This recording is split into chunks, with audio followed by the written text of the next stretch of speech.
to Sugar Coated. I'm your host, Adrienne Garland, the CEO and founder of She Leads Media.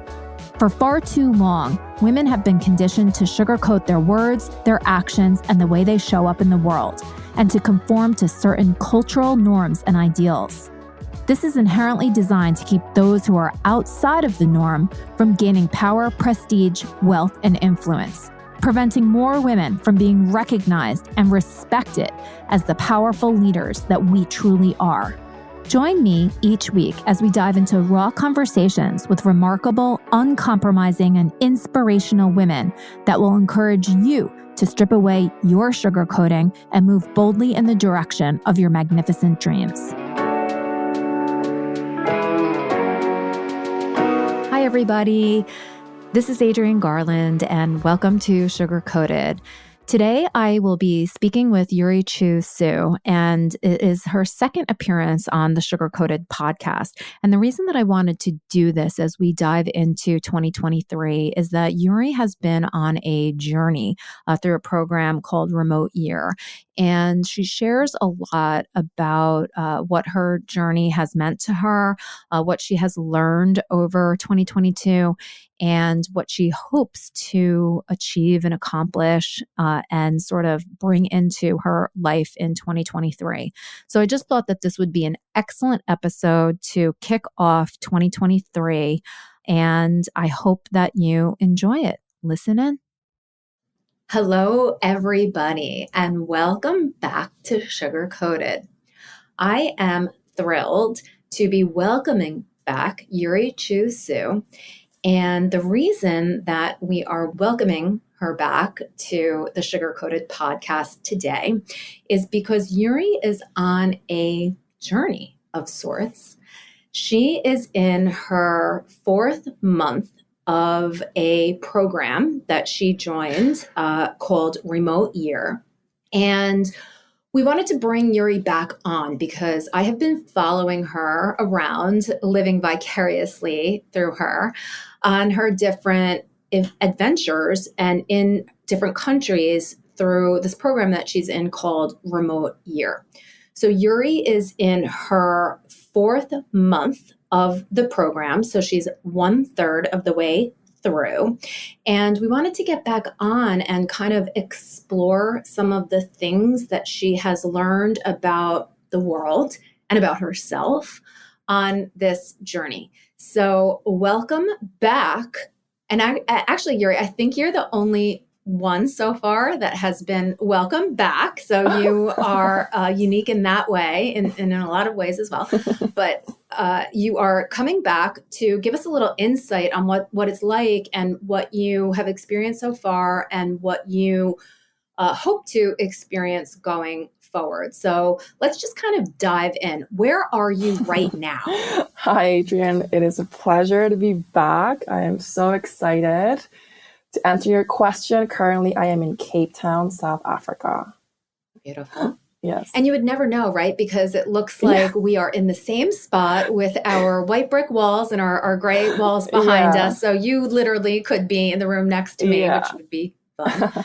So you're in Cape Town and you are, this is the end of December 2022.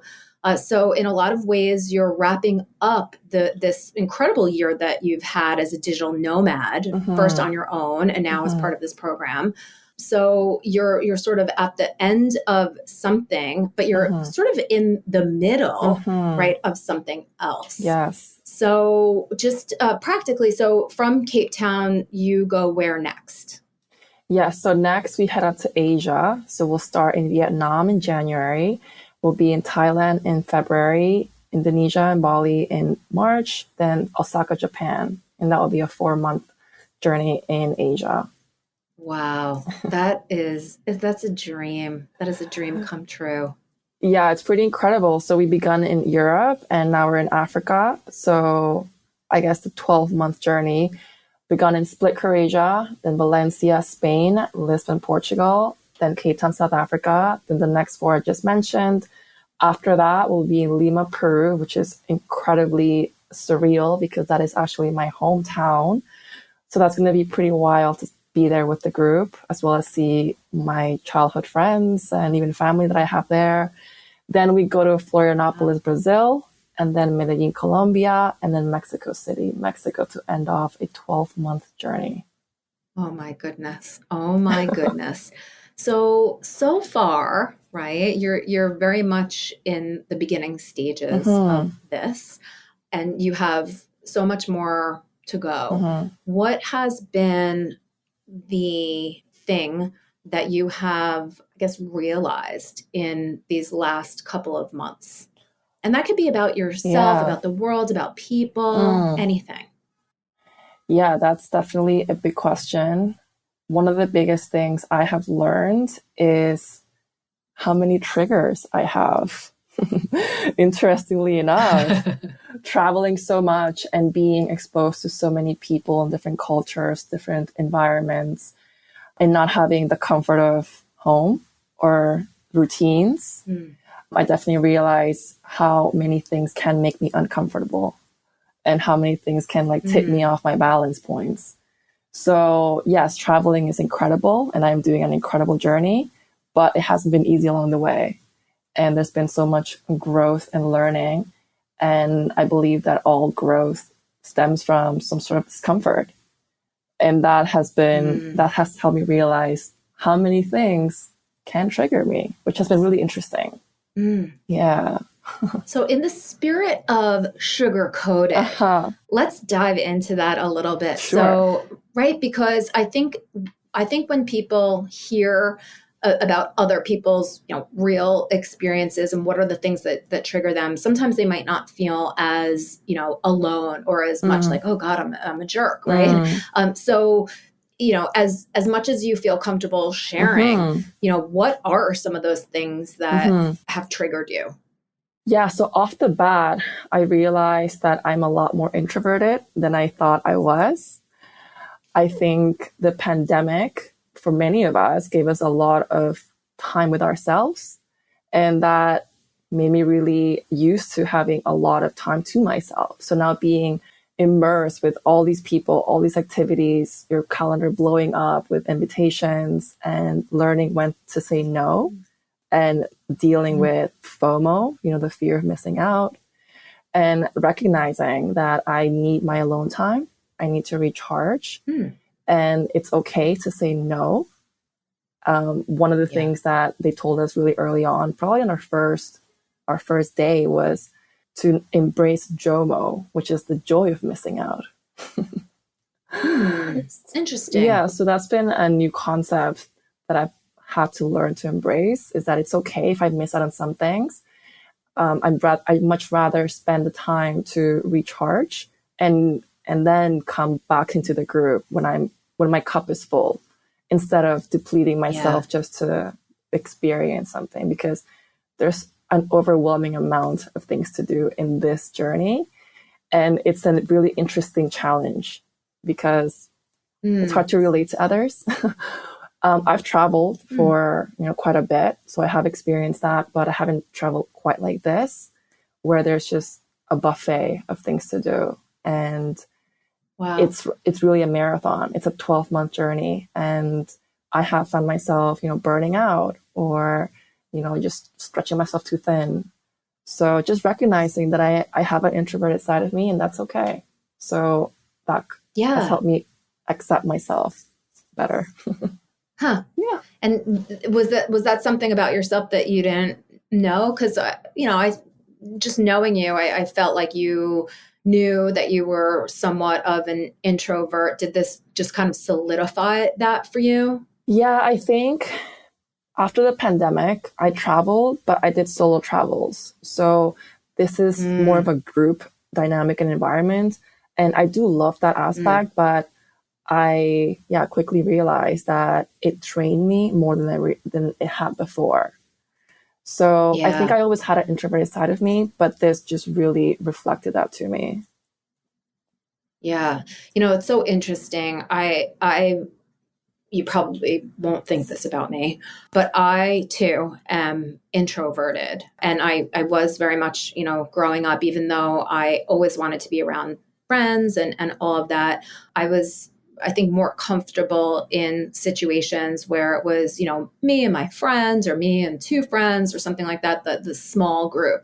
There is a lot of pressure and there's a lot of energy that comes at you when you are in a group. And it's in a lot of ways why when I was kind of growing up and even in college and everything, that I did not want to join groups. I didn't want to join a sorority. I didn't want any of that because there is a lot of energy that you have to maintain in order to kind of be on, right? Because you never know who's kind of like looking at you or judging you or all of that. I was very much anti group or anti-joining anything. And it's kind of ironic that I started my own group because I'm not a fan of doing things like that. And you hear this a lot from, people that are in maybe like events or if they're in the public. There is this putting yourself out there in doses, but then retreating, right? And recharging. Don't talk to me. And recharging. Absolutely. Whenever I go on vacation with my family, my husband, who is in the construction industry and he, works with these guys all the time, my husband likes to hang out in the pool and like talk to random people. And I separate myself from him because I just don't want to connect with anyone. I just want to like read my book, So it can come across as being standoffish. But if you can embrace the fact that, this is what you need, like you said, in order to recharge so you can go back out there, I think that's a great learning. And isn't that what traveling is all about too? Because wherever you go, there you are. Yes. I love that quote. Yes, absolutely. And traveling just exposes you to so many different scenarios, different environments, different people. And it's such an invitation to just get to know yourself so much deeper. And another thing I wanted to bring up is that I quickly realized being in this journey that being in a group setting, the conversations are different than when you have a more intimate group. The conversations with a larger group are more about, the present or fun things. What are you doing? More surface level conversations. And I quickly realized that those drain me quite fast. I'm the kind of person where something like this, where you and I are just talking about real topics, the deep topics, raw, unfiltered, that actually energizes me. That actually... Me too. Yeah, definitely. I mean, I'm not surprised since this is your podcast. So those conversations, the deeper questions, the truths, right? Those are the ones that I actually love to explore. So yes, I do have an introverted side of me, but with the right people, I am such an extrovert. So I'm actually, I think they call it an ambivert, where you can just kind of go both ways. So just recognizing that with different people, different dynamics, a different side of me opens up or a different side of me closes down. And that was a big learning quite early on. And I'm still, every day is a learning, but just recognizing that with some people, the conversation takes a different life of itself. And other times it's just more surface level. And that's okay sometimes, but my preferred cup is the one that gets deep. So like, how has that, beside you understanding that about yourself, how has that helped or hurt you when it comes to sort of building relationships with these new people that are coming in and out of the program all the time? Well, so to give a bit more context, I have a core group of 27, including me, who travel with me. We are the Yuri program, and we'll get to the name in a bit. But yeah, that's my core group. But every month there's been different mixes of people coming in. So we'll have 1 month programs. So people will come in for just that one city. 2 months out of the last 4, we cross over other journeys. So there are journeys that are traveling all over the world in different, stages, and we cross over a different one in Spain and in Lisbon. So those added in new energies. But to answer your question, I guess just recognizing that some people are more comfortable opening up and being more vulnerable and talking about deeper topics, and others, it's just not their preferred way of connecting. And that has taken me, months to really, really get that from everybody. And just trial and error, and just seeing what people react to, or their energy, reading their energy when I'm around as well, right? So it's a lot of, I say this because somebody said this on the first day, that this is actually a social experiment, and it really is. Yeah. It is quite fascinating. Yeah. Has there, I kind of am thinking, like, if I put myself in your shoes, right, and your suitcase, what would I do? How would I be? How would I behave? And I think sometimes that I go for comfort. So like finding someone in the program that I could kind of like pair up with or partner up with, almost like a home base. And, and then you can go venture out. Has that happened? I love this question. With you? Like, do you have like I love this question because we were just watching a movie before this. And he's taken, so don't make assumptions. But he's definitely my best friend in the group. And from our first conversation, we connected. Our second one, really, we opened up like that. It was so instant. And ever since then, we have just built this beautiful, beautiful friendship. And he's definitely my rock, my safety in this group. And I think really early on, like our very first one-on-one hangout, we call each other lobsters. Like we're each other's lobsters, like friends. And we are pretty close. We are actually rooming together this month, which has been wildly just amazing. We've experienced so much together. And we have, just really developed a very special bond. So I'm so grateful to have him as just exactly what you said, a home base. Because with him, I feel so at home and so safe. Safety is so important for me. And I realized that quickly. And when he's not around sometimes, I sometimes don't feel safe.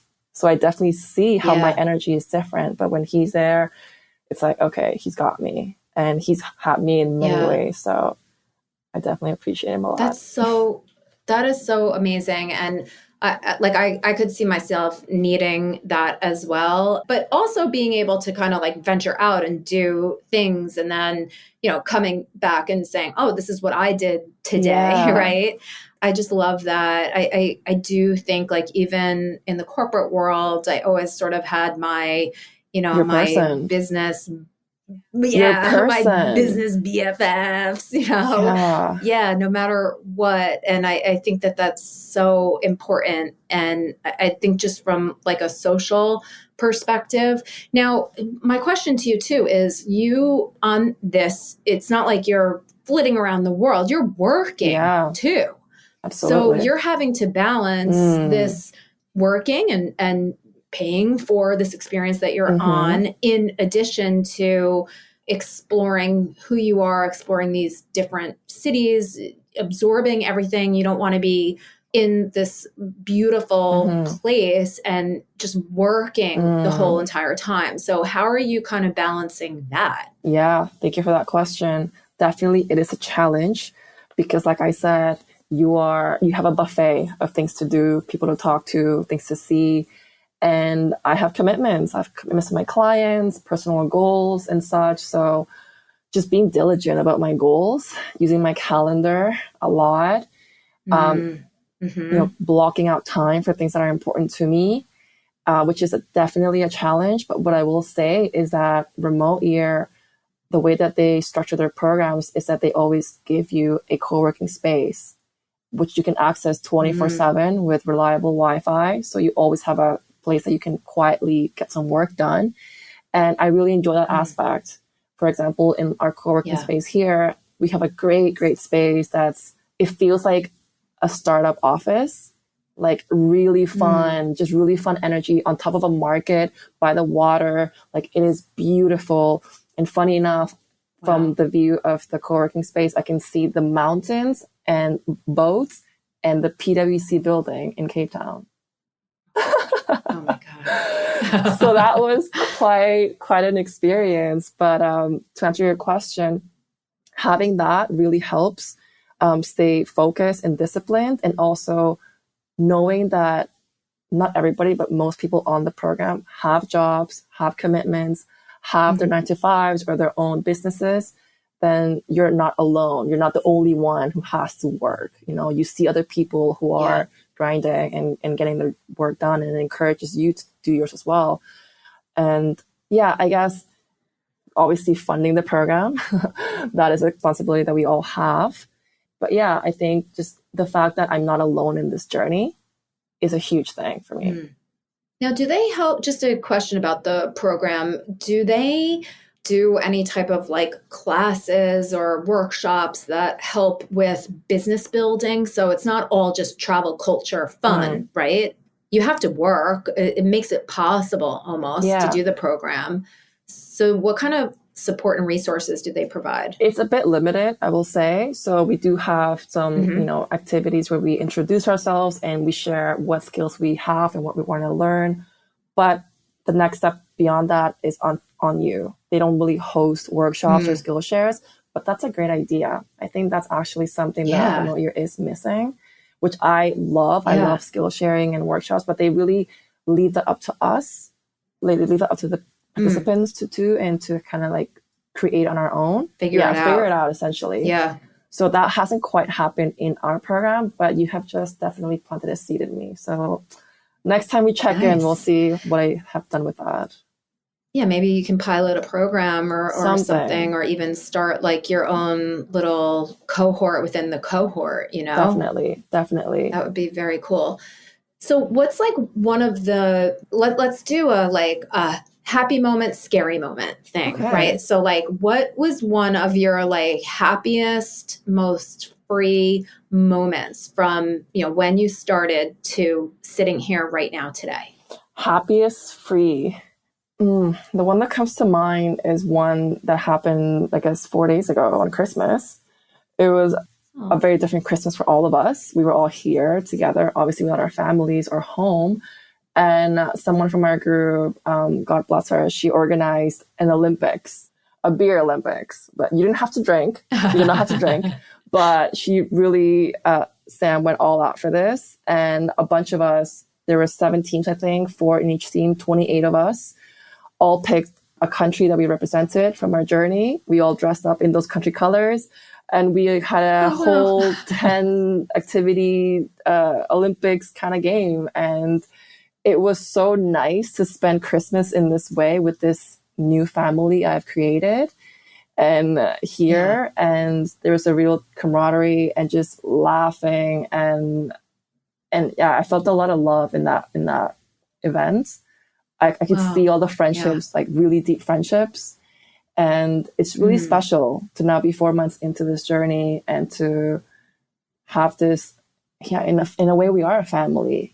There isn't many experiences like this, and we can all relate to each other in some way. So that was, and actually me and Max were randomly generated in the same team, and we represented Peru, my home country, and we won, which was so fun. Of course you did. It was really fun. Of course you won. So we had a lot of fun. I was so happy that I was there with my friends and with Peru. It was just really special. There's something really special about it. So that was the highlight. God. That is amazing. Of course you won. I don't expect anything less from you. That is so great. I did not expect to win, but... It's so funny because, you shared when we were first talking that the program that is actually called Your Name, which is so bizarre. So the name of the program, the cohort you're in is called Yuri, and your name is Yuri. That's bizarre. And you didn't know that going in. I did know this going in. So the actual context of this is that I was going to do a 4-month journey in Asia with Remote Ear. And the day I was going to go on a call with them to pay my deposit, I was scrolling on the website and I was scrolling all the way down, and the last journey I see says Yuri journey. And I screamed a scream I've never screamed. And I clicked into it, and it said the list of all the cities, and it said have the most transformative year on Yuri. No joke. Oh my Yeah. gosh.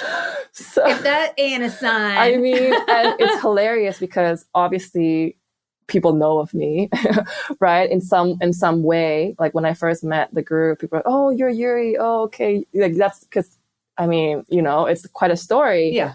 But it's hilarious. Like I think the first walking tour we had, the city manager, she goes, Yuri, to the group. And I kid you not, I turned around I alerted, and I was like, okay, I'm going to have to get used to this. Like it's not just me anymore, but yeah, I see my name everywhere in all ways. I actually have a note on my phone of all the ways I've seen my name be used. And I think I'm up to like 30 probably.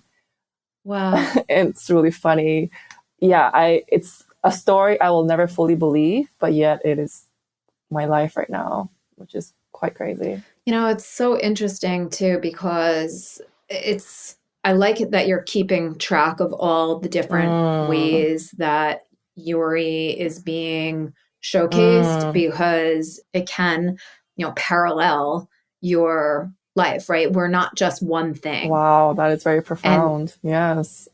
Yeah. And, sometimes too, the place shapes who we are, what we do, and uncovers, part of ourselves that we might not have been able to, find unless we were there, unless we were put into those situations, unless we were triggered in a good or, maybe not so good of a way. But I think that in all of it, there are a lot of lessons, and it's so incredible that you're able to do this at this point in your life. And, you're just very much in it. And, who knows what it's going to lead to. It might not lead to anything except just this incredible experience that you've had in your life, which I think it's all good. What so far has been maybe the scariest moment for you?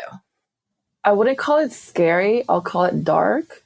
I definitely had dark moments.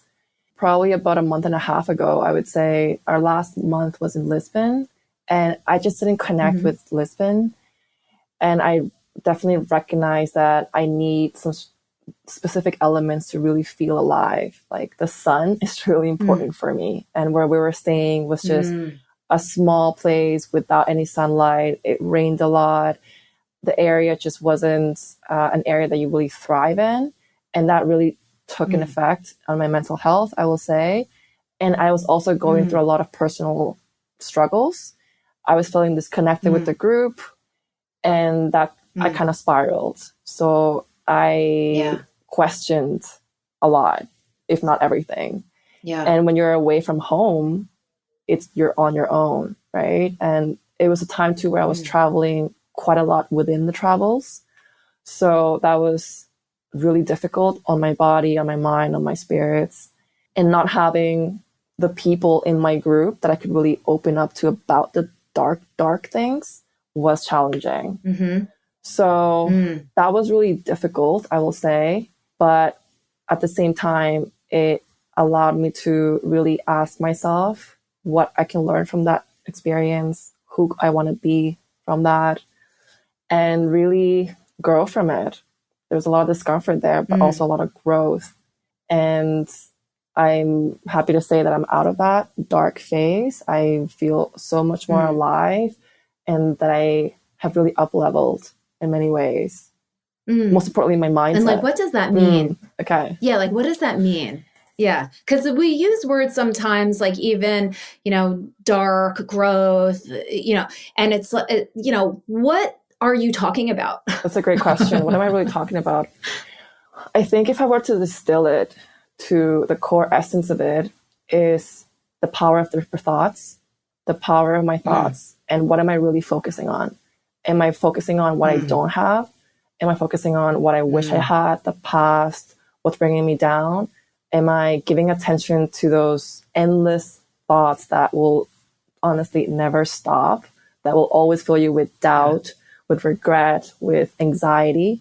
Or am I present in this moment right now, speaking to you, embracing right now what I have? And it ultimately comes down to that for me, at least. I definitely recognize that for a period of like 6 weeks in the program, I was just focusing a lot on what I wish this experience was, what I wish the group was, what I wish I was in the group. And I was really going down this dark path. That's when, it got really dark for me at some point, because I recognized that a lot of triggers of mine came from like university years or corporate life or PwC years. Oh, God.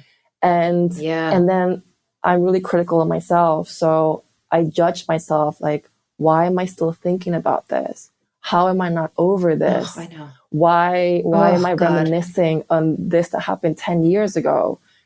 And then those voices became really dark, and then blah, blah, blah, blah, blah. Right? So, it was like this dark hole that I was digging a grave into. I mean, as somber as that sounds, but. Well, I think so many people can relate to that. And I think that that is maybe what our mind is supposed to do. I've listened to a lot of different other, podcasts and things like that. And just even with yoga, it's like your mind, when they talk about meditation, right? It's not about quieting and not allowing thoughts to come. One of the things I heard the other day, and I don't know where I heard this, but I thought to myself, damn it, that just makes so much sense. Even when you're meditating, your kidneys are working, your blood is flowing. It's your organs are doing the things that they were designed to do. Your mind is an organ, and it's doing the thing it was designed to do. So you're not going to stop your blood from flowing. Right? So you're not going to stop your mind from doing the things that it's supposed to do. So in that knowledge, right, can come peace, because you don't want to stop your mind, actually, right? But you're not focused on your blood going through your veins. So in the same way, if you can kind of take the focus off the organ, if you will. But I think so many of us do exactly what you described. It's like we rewind the tape of our mind and we play back, like, it's so stupid. It's like words we said, things we did, like, and then there's so much shame around it. Like, you're like, I am a fucking idiot. Why did I say this 10 years ago about this, blah, blah, blah, or such? Like, we have such a record of all these moments that we messed up, right? And what ultimately is happening is that our minds are ultimately just trying to protect us. Our reptilian minds are trying to protect us and not cause us harm. But the irony is that us thinking that and engaging in those thoughts is the harm that's causing us, that we are being caused right now, right? And accepting that that's part of the human experience, that no matter what we do, we will not shut our brains up, but it's more about what are we choosing to focus on. And as we're talking about this, the last book that I heard, that I just recently finished, is by Michael A. Singer, called The Surrender Experiments. And I have followed his work for a while. And that book I will recommend to everybody. And he noticed that very quickly, very early on, actually, that our minds never shut up. It's like having, as he says, it's like having an annoying roommate. They will never shut up, right? And he realized that we are not our thoughts. We are actually the awareness of our thoughts. So we are not the thought itself. We are the thinker behind the thought. So imagine being in a cinema, in a theater, in the screen. What's playing on the screen, all those images are your thoughts. They come on the screen and they go, they come on the screen and they go. But you as a watcher, you are actually the one watching the thoughts. If it's raining on the screen, are you wet? No. If there's fire on the screen, are you burning? No. So we always have a space between the thoughts. And it's in that space where you find the peace and you find the actual redirection of your mind. And that is a daily practice. It's a muscle that you have to build. And I've spent many years building that. And this dark phase that I just brought up was like an ultimate test. And for a little bit, I lost my footing, but thank God I got it back. How did you get it back? Like, did you just wake up one day and you're like, okay, I'm done with this crap? I love this question because what I did actually was, and thank you to my friend Lily, she invited me, and who you met Lily. Yes, at your conference, you met Lady Wiggle. And she invited me onto this week-long meditation retreat, a virtual meditation retreat. And I had been curious about deepening my meditation practice and doing a 1-hour meditation. And this retreat was a commitment of 7 days straight, doing at least 1 hour of meditation and along other things with this group, for no money at all. It was just for the enlightenment of us. And it really deepened my not just my spiritual connection, but my love for myself. I was able to really process things. And when you're sitting with your thoughts and nothing else for 1 hour, you will have some sort of experience that will change you or impact you in some way. And I continuously had those over and over and over. And I will say that after that, I do feel like I up-leveled and I let go of so much that I was holding on. Wow. Yeah. It's so crazy, like the situations that we're in and the things that we do, they like take up residence in our bodies and in our minds. And I don't know. I have definitely struggled with a lot of that, and just kind of feeling like rewinding back, going through those things. And sometimes I literally have to look at myself in the mirror and say, stop it. Like, stop it. Because I mean, it's just so non-productive. It's things that happened 10, 20 years ago that have no bearing on where we are right now. I think so many of these lessons too can be applied to business.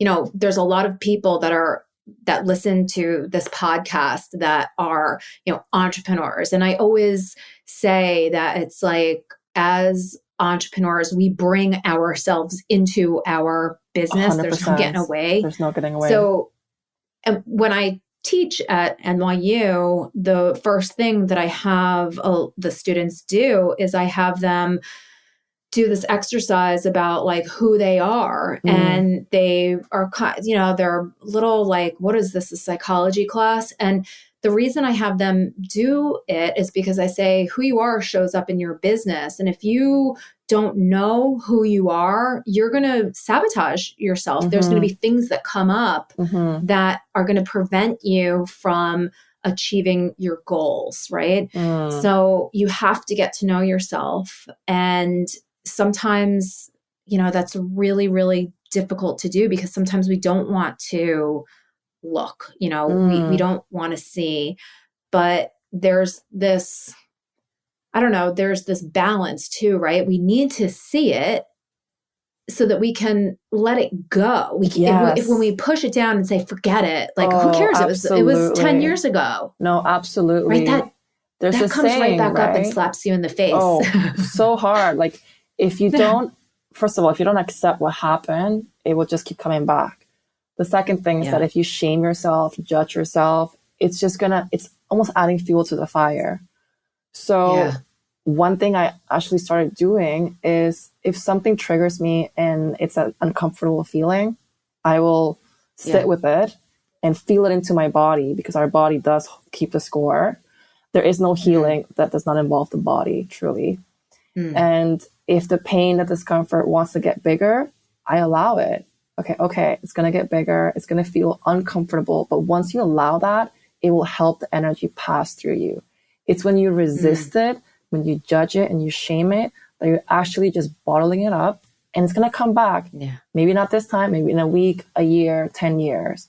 But when you really feel into it and accept the fact that this is your reality and that this happened, you cannot change that, and you're choosing to move on from it, then that will allow the energy to move through you. And that's when really Yeah. heal can happen. It's amazing. Do you think that you would have been able to kind of be in the place where you're at now, not the physical location, but like the place that you are in your mind and in your body, had you not gone on this journey? Because there was something about, traveling that was, sparked your attention. It's why you did it on your own. And then you must have said, well, I want community, right? Mm-hmm. I don't want to be doing this on my own anymore. Right. Do you think that, nope, this was going to happen no matter what, because this is my journey. This is what I needed in order to get where I am. Yeah. In many ways, I feel like I've been calling this into my life. And I definitely recognize that. And I think I mentioned this in our previous episode, is that thank God I've done quite a bit of work on myself, that I have the tools to navigate these different triggers or different situations. Because had I done this younger, I think I would have struggled a lot more. I'm at an age where I have done a lot of work on myself, that to answer your question that you asked your students, who are you? I have a really strong sense of who I am, right? So that really does help when you are on your own in some sense. Yeah. Is there, I know that part of this is, an experience, part of it is getting to know yourself. Do you have some type of like ultimate goal, like at the end of this, or even a thought, like at the end of this program, if A, B, C, D, then, it'll all be worth it. Yes. And I will use this opportunity to speak into existence, since I believe so much into that. We got asked this question in the very first day. It's, what are you hoping to get out of this experience? And most of the group said the things that you would expect, traveling, bucket list, adventure. But when it came to me, I said, I would love to find love. I would love to find a partner, a romantic partner, someone who I can enjoy this incredible life with. And it's cute because my group will kind of check in on me and be like, how's that going? That was your goal. And are you dating? Are you on the apps? And so far, it hasn't accomplished yet, but, only a third of the way through. And I'm hopeful. And I do believe that something will spark throughout this journey. But there have been people in the program. My best friend here, Max, found love. And I'm now really close with his girlfriend. And my other really good friend also now has a girlfriend, and now we're all, great friends. And my friend tomorrow, who I'm doing a hike with, she also, in a way, found somebody. So it's possible. It's all around me. I'm very hopeful. Wow. Okay. Another goal is to find somewhere along the journey where I could consider having a home base. So it's like a buffet of, the buffet of the world. I'm going to 12 countries in 12 months. And where could I see myself having some sort of home base?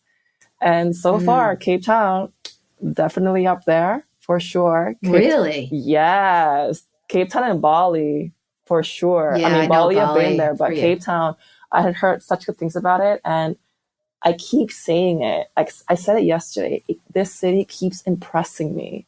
Continuously. It keeps impressing me. So that's a really good feeling. It's so funny.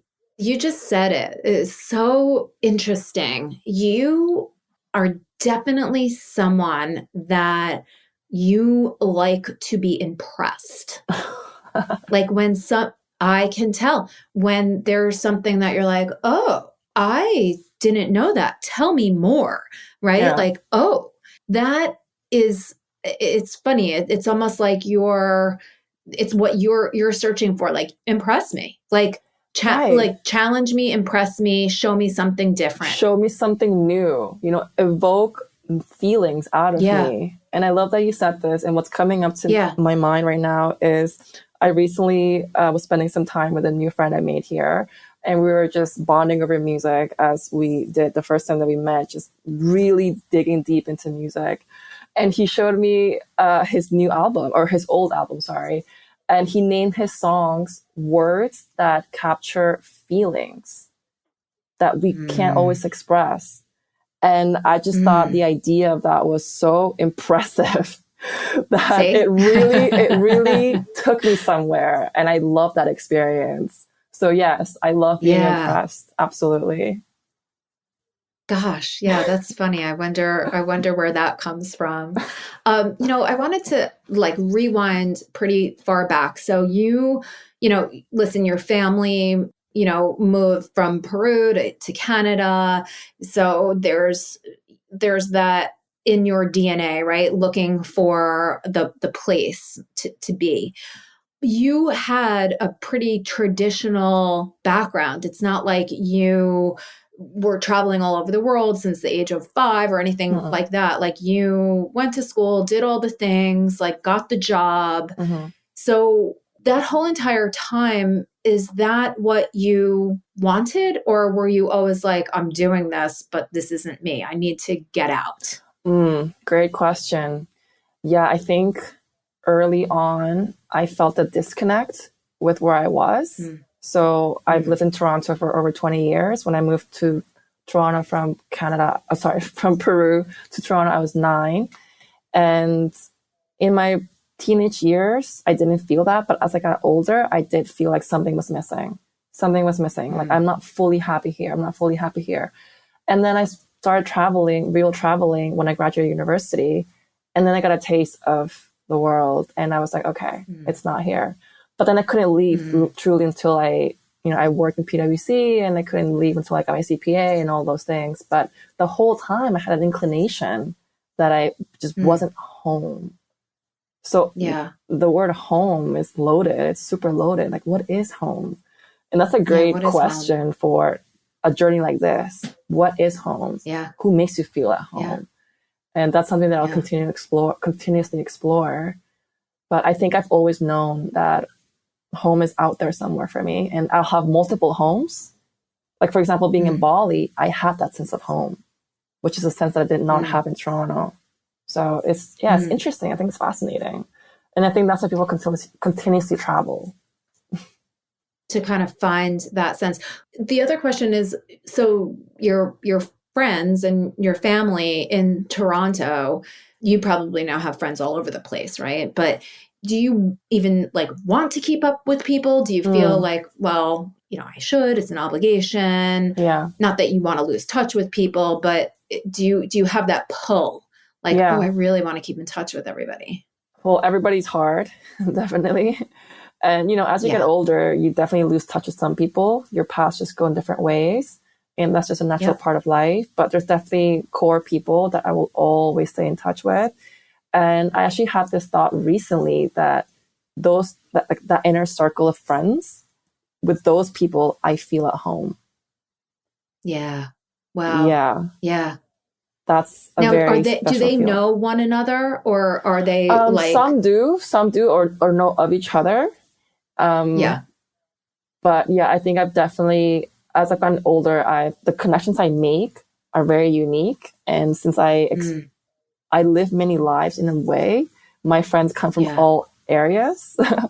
So yeah. I think a lot of people can relate to that, especially as you get older and kind of travel through life in general. You pick up different friends from different places, and they don't always, know one another or cross over. Sometimes I have to think like, especially I've made really good friends in the jobs that I was in. It's something that I miss a lot from the corporate world, because I did always make such great friends, and we were able to kind of find that bond within work, which is weird. But, sometimes I kind of almost want to write down like all the different people that I know from all these different things and like bring them together, and then I think to myself, oh no, she wouldn't like her. But I think that's absolutely wonderful. So Yuri, we could go on and on. I truly believe about many different things, but I just want to give you the opportunity to, say and kind of memorialize how you are feeling right now as we close 2023, as you come to the end of your 4th month, 1/3 of the way through. What do you kind of want to say and put out there? The thing that comes up to me or that comes to mind is a quote that I actually pulled up halfway through this episode recording because it just came to me and I feel like I have to say it. It is a quote that was said by Jules, who's one of our amazing, used to be a city manager in Valencia, who works in remote ear. And he shared this quote with us and it was very profound and I would love to share it on the podcast. Please so do. This quote says, to paraphrase something I read a long time ago, okay, once you start traveling, you can never go home. Your heart will always stay with the people you meet in the places you've been. You will forever be searching to put your heart back together, but you can't because little pieces are everywhere. Such is the burden of traveling, and there is no greater burden in the world. Oh, I love that. I know. Wow. And I can just relate to that in so many ways. I definitely feel like my heart has been just split into a million pieces, and they all live in various people, various cafes, corners, or strangers have shown me kindness. And I realized how much life I've lived in 2022. It's definitely been my fullest year yet. I turned 30 this year, so it's been a big one. It was a big one. Yeah. And I definitely went for it this year. You know, going to Bali was a big risk. Doing this journey has been a 12-month commitment and a big risk, and other risks I took as well. But there's been so much that I've gotten out of it. And it just reminds me that there's so much life out there, but you really have to go for it. And you do. The bigger the risk, the bigger the reward. So I'm just so grateful for all that I've experienced. Well, I am so grateful for you, getting to know you over, I don't know, it feels like a long time. I know it hasn't been a long time, but I feel like our relationship is so wonderful and deep, right? I think you and I, like from the minute that we talked, we went right deep. We went right deep. Like that's how we like it. That's how we like it. You know? Yeah, exactly. No, it's so good. So I just wish you continued beautiful experiences, joy, safety. And I know that you will find love. When you were talking before about finding love, you know, I think that what comes first is self-love. Yeah. And then maybe love with someone else. So I think that you are squarely in the self-love place. So I think, you know, the chapters that are coming up, maybe they'll be romantic and steamy. Yeah, steamy chapters. We like it. Come on. We like it. You got to come back for some steamy chapters. Ooh, I like that. I'm going to call that into for 2023, steamy chapters. I love it. Love it. Yeah. All right. Well, Yuri, thank you so much and happy 2023.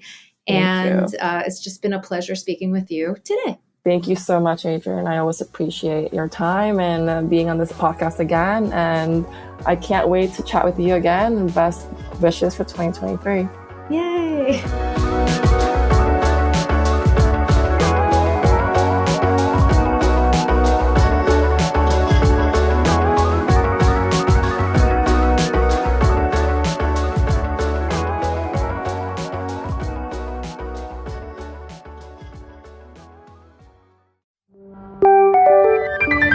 This is the She Leads Podcast Network.